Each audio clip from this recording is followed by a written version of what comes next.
On today's show, the Donovan Mitchell trade saga rages on. Where should Mitchell want to go? And where should the Jazz want to trade him? We'll talk about that and play our favorite game. Count it up. We got some crazy stuff on today's show. We'll break it all down on today's Locked On NBA. Let's go. You are Locked On NBA, your daily NBA podcast. Part of the Locked On Podcast Network, your team every day. And welcome. You are locked on to the NBA. My name is Nick Angstadt, host of the Locked On Mavericks podcast. Thanks for making Locked On NBA your first listen every day. Remember, Locked On NBA is free and available on all platforms, including YouTube, where the best way to help us grow the show, the channel, and everything else is to comment below. Let us know, where do you think Donovan Mitchell's going? Where should he want to go? Let us know all that. Joining me, as always on a Thursday, host of Locked On Bulls. What you got for me, PatTheDesigner? When Goran Dragic said 25 minutes, I hope he meant for the season, not a game. The Mavs Bulls controversy continues over Goran Dragic. We won't get into that today, but we will talk about Donovan Mitchell. Lots of stuff to still break down with that, even though the guys yesterday did a good job talking about the initial trade request. But we got some great counted up stuff today. We're going to do a whole bunch of counted up. It's our favorite game we play every week. We'll play that with some Kevin Durant to the Warriors talk. Andre Iguodala just was like shooting from the hip about, he said Rasheed Wallace is better than Giannis. So we'll count that up. We'll count that up a little bit later. Ray Allen is counting up what makes a GOAT, and he doesn't think it's LeBron James. We'll count that up. We'll talk about the rule changes later, about the age limit, about the take foul, and then Shaq did something. Normal. Shaq did something, and I'll talk about it at the end. It's in counted up, and I'm ready. I'm just ready to go off. But let's start here. Let's start with Donovan Mitchell. Donovan Mitchell is going to get traded. It seems like that's going to happen at this point. The Utah Jazz are going to trade him. They've been playing coy a little bit right after the Rudy Gobert trade. Like, oh, we're going to retool like the Blazers did around Donovan Mitchell. But I don't think they're fooling anybody. They're trying to get a better offer for him. They're trying to get a better deal for him. They're trying to drum up interest. They're trying to drum up people and teams to pony up.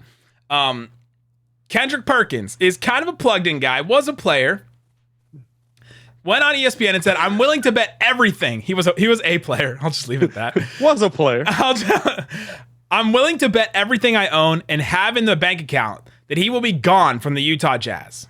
Now, Kendrick Perkins also has been really complimentary of Worldwide West, William Wesley, and the Knicks hiring of him. Had a tweet a little while ago, I guess in 2020 when they hired him. The Knicks hiring of William Wesley is the best thing that they've done in the last decade.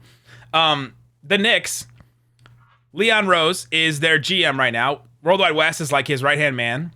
And Leon Rose is like CAA. He was CAA, the agency. Guess who Donovan Mitchell is with?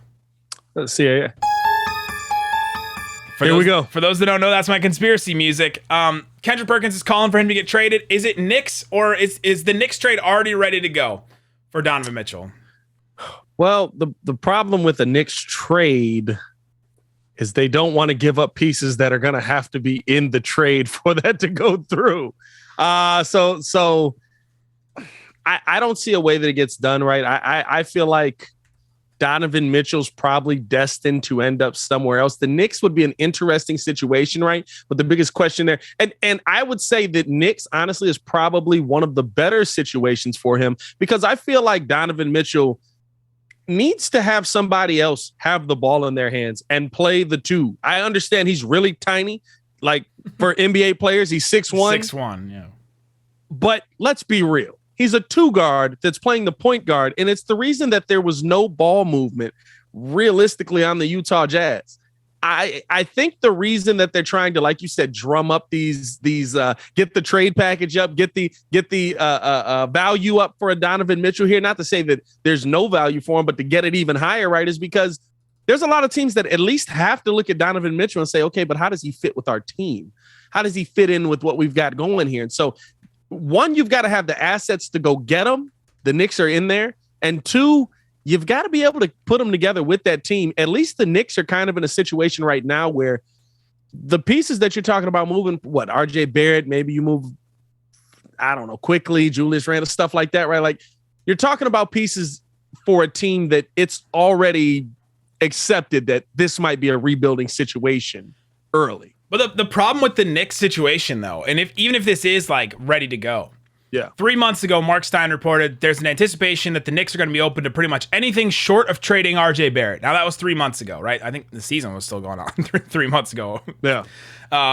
Ian Begley of SNY reported that the New York has no interest in trading former number 3 pick RJ Barrett in any deal in the offseason. Can the Knicks get a deal done without RJ Barrett? It's not possible.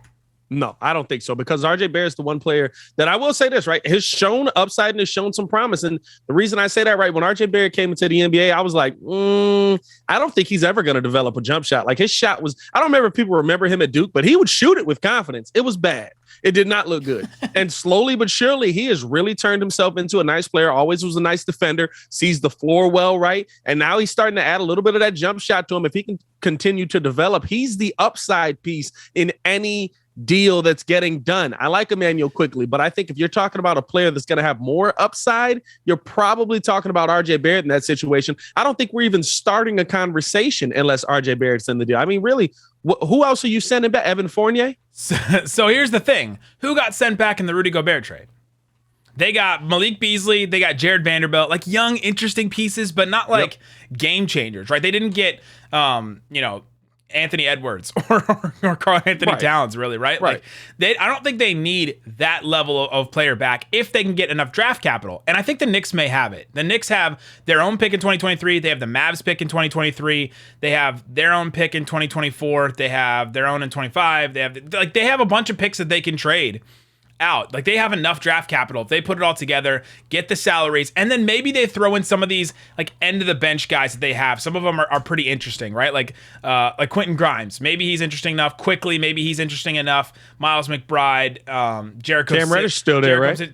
Cam Reddish, Obi Toppin. Like, if they just compile enough of those guys that are maybe interesting enough for them, then put enough draft capital, I think the Knicks can still get a deal done. I was listening to Locked On Knicks, and Alex Wolf and Gavin Shaw were talking about who else is going to make a big enough offer that the Knicks can make? Because I agree with. The Knicks also have some extra picks. Now they're protected and some stuff like that, but they got extra picks on draft night too. So let's move on to that.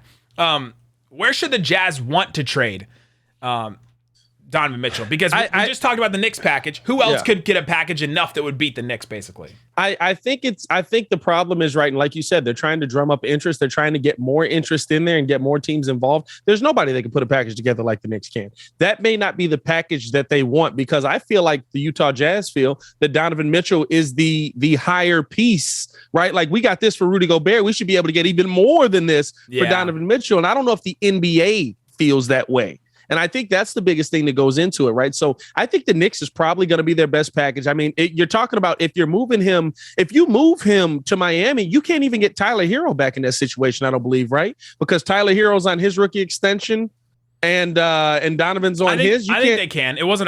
Can you move rookie extensions? Yeah, no, it wasn't a max for Hero. So I think they can do that. Okay. They couldn't move Bam. They couldn't move Bam, and then the Nets, like, they would have to move Bam, I think. Anyway, right. It's so complicated with a deal like that. Somewhere in there, right? But even there, right? Like, you're talking about, you're talking about pieces coming back that it's like, that's a nice piece, right? But that's not the piece that I feel like my team is going to take a step with in the future.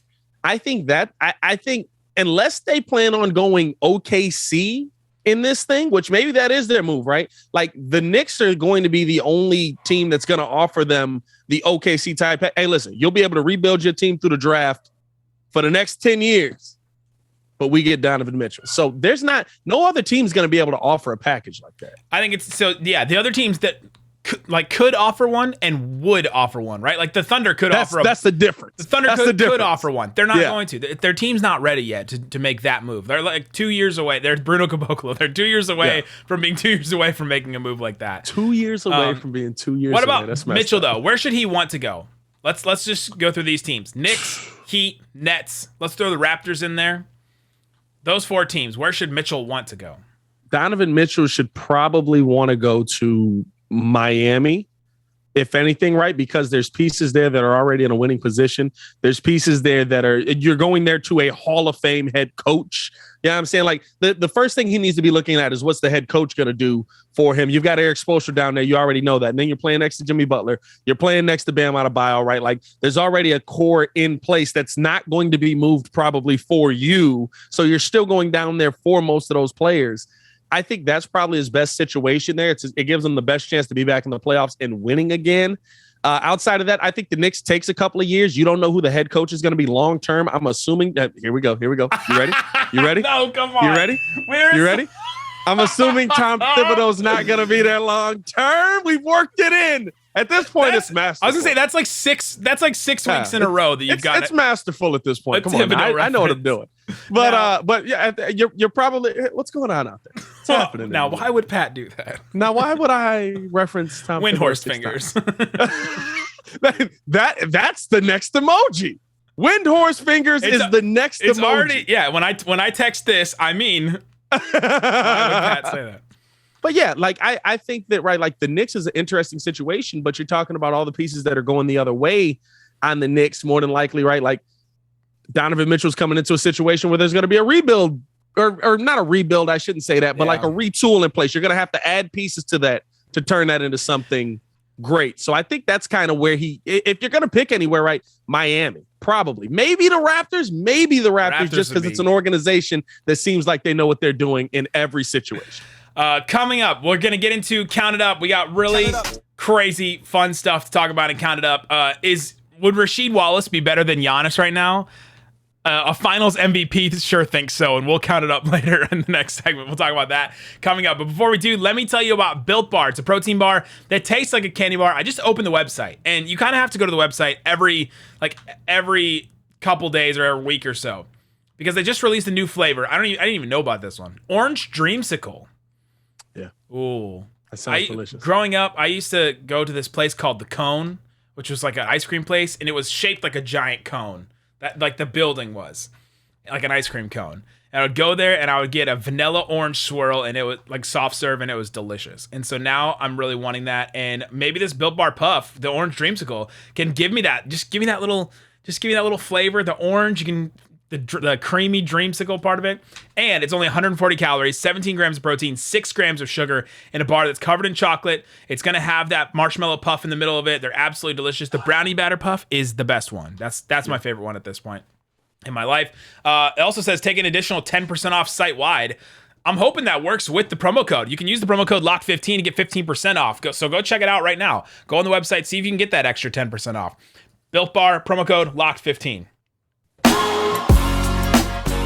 All right, Pat, we've been talking about Donovan Mitchell. If you guys are interested in more Donovan Mitchell talk, go to Locked On Jazz, of course, with David Locke. Go to Locked On Knicks, Locked On Heat, I guess. Go to Locked On Raptors, Sean Woodley. Great stuff every single day from those guys. But let's play our favorite game every single week. We're diving into it early this week because there's just too much to... Count it up, count it up, count it up, count it. Too much to count it up. Let's start here. Our favorite two-fingered NBA reporter, Brian Windhorst, said that the Kevin Durant to the Warriors trade discussion is a real discussion. Count it up. What percentage chance do you think he ends up back in San Francisco? What's going on out there? You know what? I'd give this a higher percentage than you would think, right? Because what's the number? I'd say 40%. Whoa.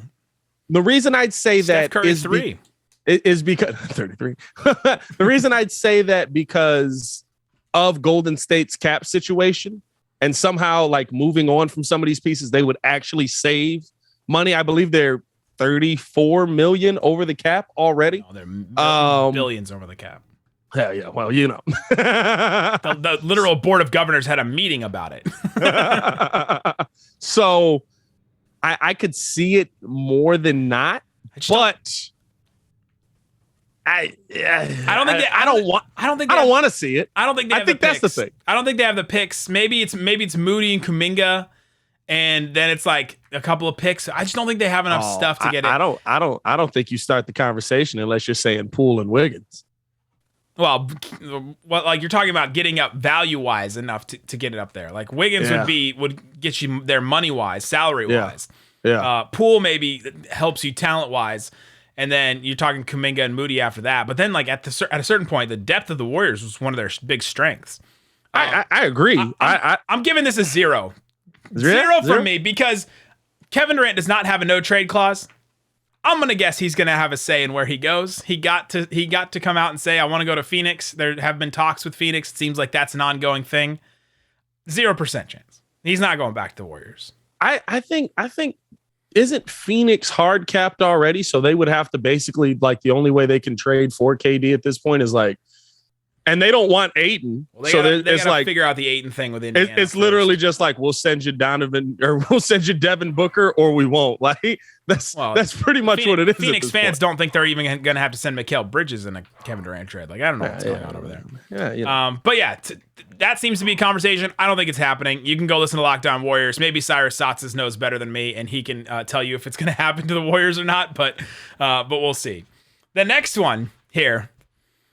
Andre Iguodala went on a podcast and was just shooting from the hip, just talking about whatever and whatever. Here's the exact quote. Rasheed Wallace could have been a top 5 player in the league for a 10-year stretch. He just chose, I'll just do my own thing over here. He was shooting threes from half court. He was shooting half court shots left-handed and right-handed. If Rasheed Wallace played in modern NBA basketball, if he played in our league today, he'd be a top 5 player in this league. He'd be better than a Giannis, and I love Giannis. Count it up. How much cap is Andre Iguodala spewing from his mouth saying that Rasheed Wallace would be better than Giannis right now if he played in today's NBA? There's some cap there, right? But I will say this. I'll say we throwing a percentage on it.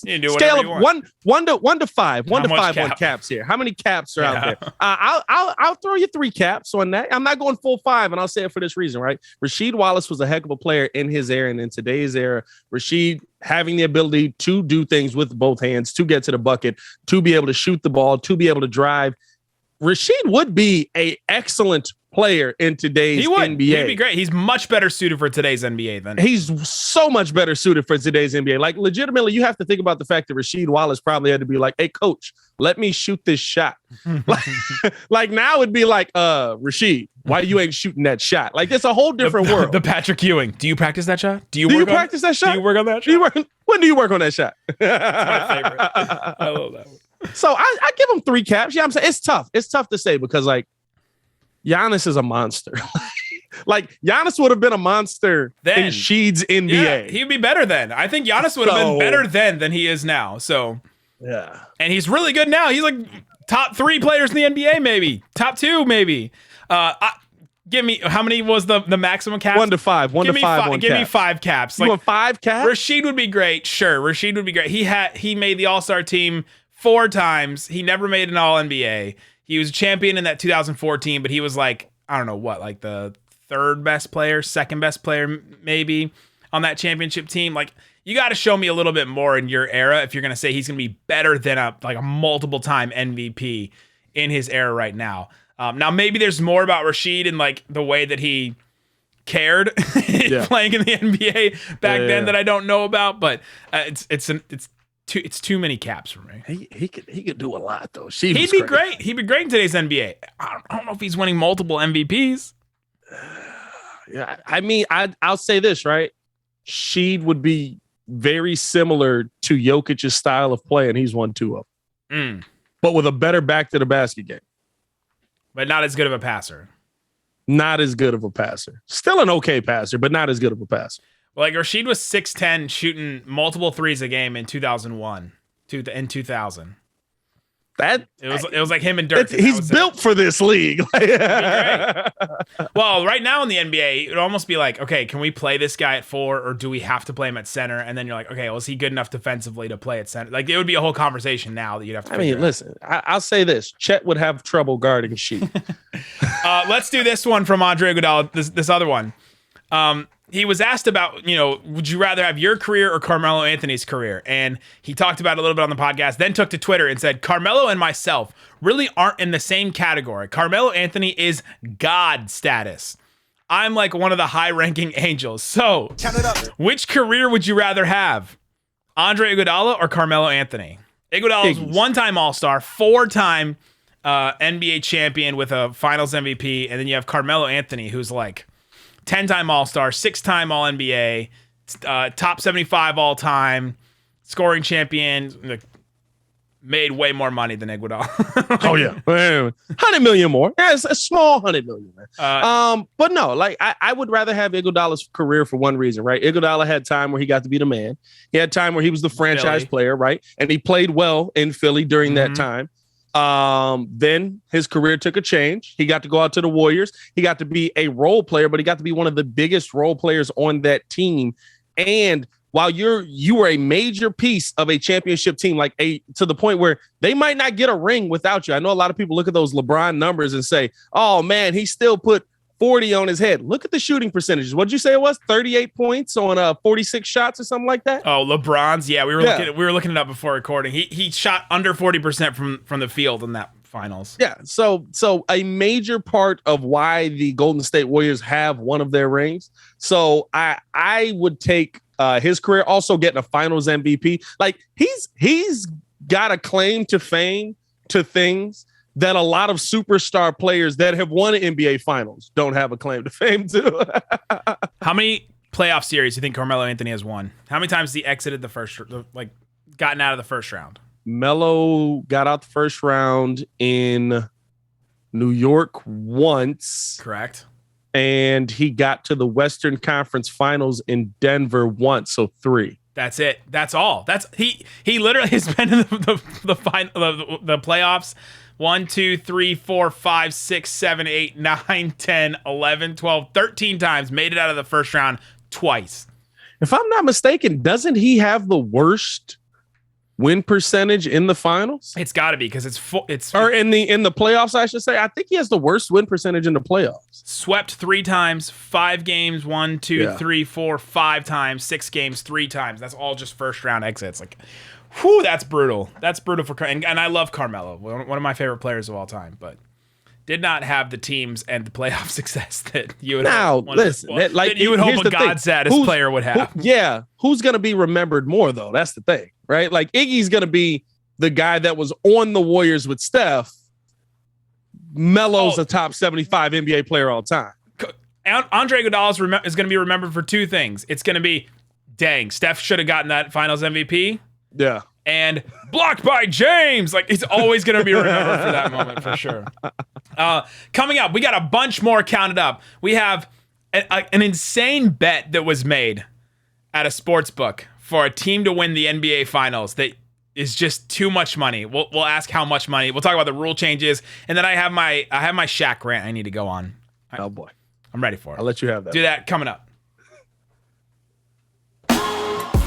All right, Pat, let's get into some more counted up. We're counting out the most interesting, fun things in the NBA throughout the week. And Goran Dragic, we kind of hinted about it at the beginning of the show. There's been some Mavs Bulls kind of controversy about Goran Dragic. He's been doing a bunch of interviews with local Slovenian and Spanish newspapers, and the guy's pretty honest. The guy comes out and says pretty honest things. He said this about the Brooklyn Nets. Last year, I decided the way that I did. I played with some stars like Kevin Durant and Kyrie Irving, and I have to admit that it was quite difficult because the focus was not on the team, but more the individual performances of the individuals. So, how bad was it in Brooklyn last year? Bad. I mean, listen, they were a team that we thought was going to be a NBA Finals contender. And they ended up being a play-in team. Yeah, they went through injury. They went through Kyrie. They went through their own organization. I feel like enough smoke hasn't come to the actual Brooklyn Nets organization for telling Kyrie. Like, nobody pays attention to the fact that they were like, Kyrie, we don't want you around here because you're going to give us all COVID. And then they started losing. And they were like, hey, Kyrie, what you doing? You up? Yeah, I mean, so like the Brooklyn Nets organization as a whole was pretty bad. So Goran, you could have came to Chicago last year, brother. We could have used you, but welcome. Could have used him in Dallas last year, this year, the year before, all the years. But this Nets thing, So you have, the Kyrie Irving situation. KD wants out now. You have this comment from Goran Dragic. Also, don't forget, 3 days ago, Cam Thomas had that interview on the sidelines where he's asked, I was talking to your coach, Steve Nash, and, he's encouraging you to look for your shots and, to find your teammates. And Cam Thomas just kind of rolled his eyes and said, it is what it is. And I guess it's pretty bad in Brooklyn. That whole situation, you just kind of want them to just, I don't know, blow it up and try again. You know what? I implore everybody, before we blow the entire thing up, just go back and watch their first round. And I want everybody that's a real NBA fan to say, what did Steve Nash really do? Speaking of, we talked about LeBron earlier. Speaking of potential GOATs, Ray Allen has a lot of opinions about this. He was asked at a basketball camp about LeBron James being the GOAT. A guy came up to him and was like, hey, LeBron James is my GOAT. Ray Allen looks at him and says, now, is he a great free throw shooter? Is he a great three-point shooter? Is he a great dribbler? And the guy looks at Ray Allen and just was like, no, kind of coy, no. And he said, and Ray Allen said, so you're saying the GOAT, but he ain't even great at all those categories. Count it up. How much do you agree with Ray Allen? None. But I also don't agree that LeBron James is the GOAT either. Me either. I have a tough time. My issue isn't what he exactly is saying. My issue is the points he's using to prove his point, right? If we're going to talk about somebody who was great offensively, great defensively, could dribble, could shoot well from three, could shoot free throws, could do all of that. We're working our way and won championships. We're talking about Isaiah Thomas and Magic Johnson. Those are your GOATs. Those are 1 and 2. Who you picking, right? Well, Magic not a great 3-point shooter either, so. Well, we got Isaiah Thomas. Throw Magic on. Well, Kareem can't 1-3 in his entire career. We can't have Kareem in the GOAT conversation. It's Rasheed Wallace. His GOAT's Rasheed. Also, did Kareem dribble that much? I don't think so. Throw him out of there. No, I don't believe this at all with Ray Allen. But then the question becomes, Count it up. Who is Ray Allen's GOAT then? If these are his criteria, well, I'm saying, bro, it's got to be Isaiah Thomas, right? It's got to be Isaiah Thomas. No, it's Steph.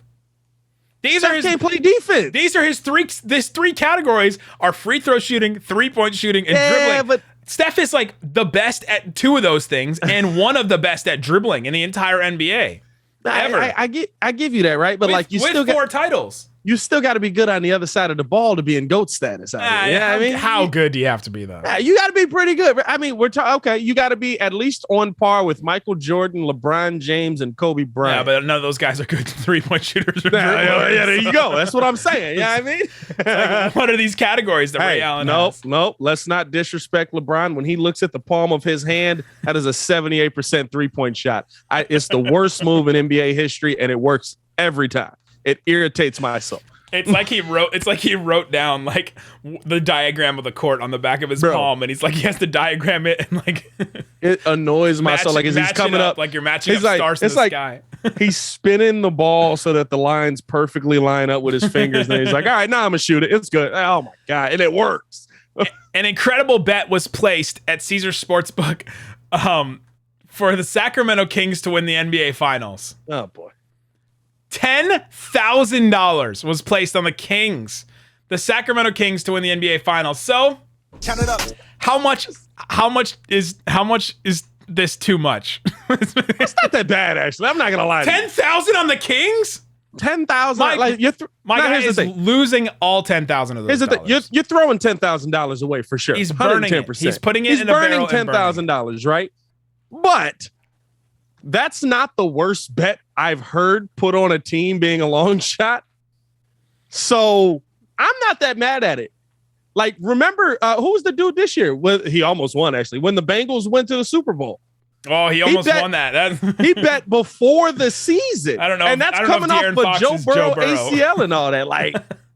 I'm saying a long shot bet. Mike Brown rallies the troops, and Sabonis is like, hold on, let me. Sabonis would have to be an MVP to get him. No, he'd have to turn into his dad.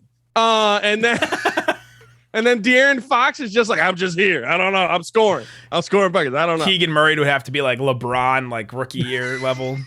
The Board of Governors met in Vegas. They always do every year. They talk about some rule changes, and a couple of rules are going to be changed, specifically with the take foul. The take foul is like when a team starts a fast break and then Luka Doncic, when an NBA player grabs the player and stops the fast break, it's a foul, and then you just go and whatever.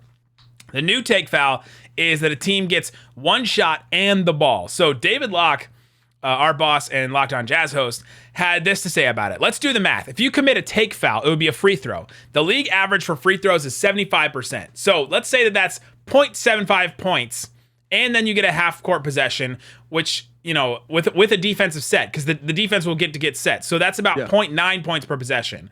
So a take foul is worth an average of 1.65 points per possession to the team that's fouled. Count it up. Is that enough of a penalty if you count the numbers that way? Because you would get 2 points if the player just drives down and dunks. But it's 1.65 fouls if you go the advanced analytics route, if you go with this new take foul rule. See, the thing that doesn't take into account, right? Like if I'll use the Bulls as an example, right? Like if I throw the ball to Andre Drummond on the fast break and you hit him with the take foul, you did good. Because you basically, there's a 50-50 chance he's going to make the free throw, and it's a side out, which it would have been last year anyway. This season, though, right? Like the players that are on the fast break usually aren't guys that are poor free throw shooters. Usually you're talking about guards, Zach LaVine, DeMar DeRozan, guys like that. Your point guards getting the ball out to them quick. They're taking off. A quick take foul comes in, or they snatch the ball off of the board. They're taking off. A quick take foul comes in, right? Like, so I think you're going to see a lot of teams kind of like try to almost hack a Shaq mentality this, like it was back in the day. Like I said, if Andre Drummond grabs it, foul him, because it's worth it for us for him to have a chance, but we get to get set on the other side. Versus, right, like Steph Curry, how many fast break points does he get? Jason Tatum, Jaylen Brown, those guys, where you're going to see they're going to knock down the free throw and get an opportunity to knock down a bucket. You're talking about, I think the part that is taken out is you're talking about a momentum shift. Right. Yeah, and you are. I don't think it's enough, but maybe it gets in the mentality of a player just enough, and the coaches start saying, hey, it's just enough that what if they score a 3? Like, what if they hit the 1 and hit a 3 on the possession later? Then all of a sudden that's a 4-point mistake that you just made with that take foul. So I think it's enough of a penalty to at least you're at least just trying to dissuade. You got to be strategic about it. You're just dissuading teams from doing this because you want more fast breaks. All right. Last thing here. Shaquille O'Neal is doing something in North Texas. I live in Dallas. He's doing something in North Texas. He's opening up, or about to open up, 56 big chicken restaurants in the Dallas area in North Texas. 56 he's about to open. Restaurant called Big Chicken. Nothing you could have said to prepare me for that. No, nothing. That's why I didn't tell you at all. All right, my question is, Count it up. how many chicken places is too many chicken places for there to be? All right, I did a Google search. Just 5 miles from the radius of my house. I live pretty close to downtown. Yeah. We got Chicken E, Chicken Express. We have KFC, Chick-fil-A, Church's Chicken, Raising Cane's, Hal's Honey Chicken, Golden Chick, Popeyes, Williams Chicken, Mike's Chicken, Street's Chicken. And then you have the fast food places that also have chicken. Wendy's, McDonald's, Whataburger, Burger King, Sonic, Jack in the Box, Shake Shack. And then you have wing places, Wingstop, Wing Bucket, BW3s, Pluckers, Hooters, and every pizza place in the world has wings. How many chicken places do we need that Shaq is opening up 56 in Dallas, Texas? That has the highest restaurants per capita in America. Why do we need this many chicken places? Tell me. Count it up. Is 56 too many? You know what? It's too many for you living there. I will say this. But as a business motto, it's perfect. Because I'll say this. You're going to know the name of the chicken place. No matter what. It's going to be everywhere. It will be engraved in your brain. Big Chicken. My other question is, where are we getting all these chickens? Where are they coming from? Wasn't there a shortage? Did I miss when the shortage there was ended? A wing shortage. Wait. Now we know where the shortage went. Shaq's been hoarding the chickens for 2 years, and now he's ready to unleash them on Dallas, Texas. Shaq's been like Swiper from Dora the Explorer. He's just holding stealing chicken. There's like some silo out there in North Texas, like out in the plains where it's just like full of chicken wings. Shaq's just been holding them. Oh my God. They're still alive right now because you can't kill them yet. You just look out and you're like, is that a cloud on the ground? Oh God, it's a stampede of chickens. Run.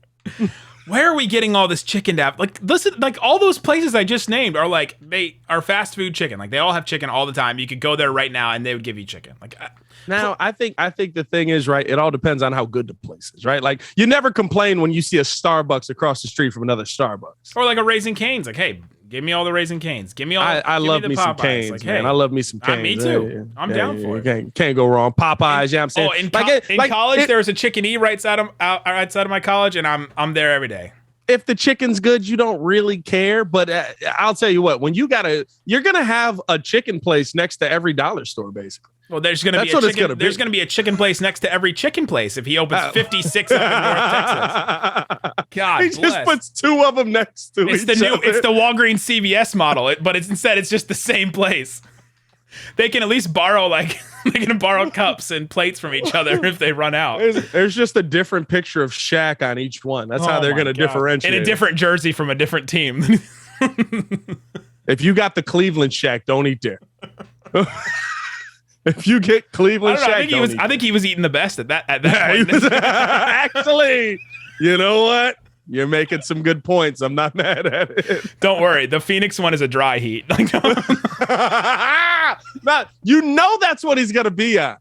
You know that's exactly what he's going to market it as. There's going to be different flavors based on different moments in Shaq's based career. On different small towns in North Texas. Oh my God. 56 chicken places. The rim breaker. That's going to be the 20-piece chicken wing meal. Oh, the can you dig it is like they put the mashed potatoes over the chicken in the bucket, so you have to dig it out.